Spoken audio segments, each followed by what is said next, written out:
అందరికీ జయ శ్రీరామ్.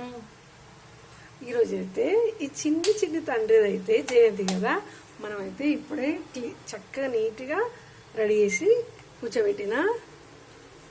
ఓం గం గణపతాయే నమః, అర్ధనారీశ్వరాయే నమః, లక్ష్మీనారాయణాయే నమః. ఇదిగోండి మన అంజనకైతే మాల ఇప్పుడు ఈ పూలతోనైతే అలంకరణ చేసిద్దాం. బాగా తెప్పించేసిన. ఇప్పుడైతే మన అంజన కోసం అయితే వడలు చేయడానికి అయితే మా బంగారు తండ్రి అయితే మిక్సీ పడతాడు. ఇప్పుడు మనం దేవుళ్ళందరికీ అలంకరణ చేసిద్దాం రండి. ఇప్పుడైతే మన అంజన కోసం చిన్న గారెలు వడమాల వేయడానికైతే గారెలు మినపగారెలు చేస్తున్నా. ఇటు వచ్చేసి అయితే శనగలు బాదం అయితే ఇప్పుడు నేతిలో అయితే వేపిస్తున్నా. పాయసం అయితే రెడీ అయినట్టే. ఇప్పుడు మనం పలుకులు వేసిద్దాం. ఫైనల్గా అయితే ఇంకాస్త నెయ్యి వేసి పాయసం అయితే రెడీ. ఇప్పుడైతే మనం పులిహోర చేసేద్దాం. ఇప్పుడైతే మన చింతపండు పులిహోర చేసేద్దాం. ఇప్పుడైతే మనం వడమాల గుచ్చుతున్నాం.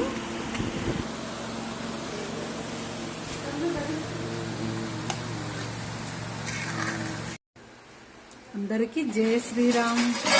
మన ప్రసాదాలు, పూజలు, దీపాలు ఇప్పుడే పెట్టేసిన.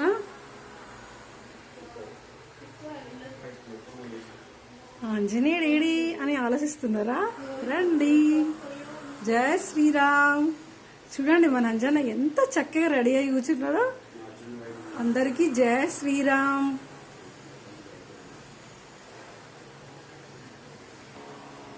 రామాయ రామభద్రాయ రామచంద్రాయ వేదసే రఘునాథాయ నాథాయ సీతాయ పతయే నమః. రామాయ రామభద్రాయ రామచంద్రాయ వేదసే రఘునాథాయ నాథాయ సీతాయ పతయే నమః. పంచముఖ హనుమాన్ కీ జై. పంచముఖ హనుమాన్ కీ జై. పంచముఖ హనుమాన్ కీ జై. ఇప్పుడు అంజనకు మనం హారతి ఇచ్చేద్దాం. హారతి జై హనుమాను లాలి. ఇప్పుడైతే ఈ ప్రసాదాలు అయితే మన ఇంటి దగ్గర వాళ్ళ కోసం.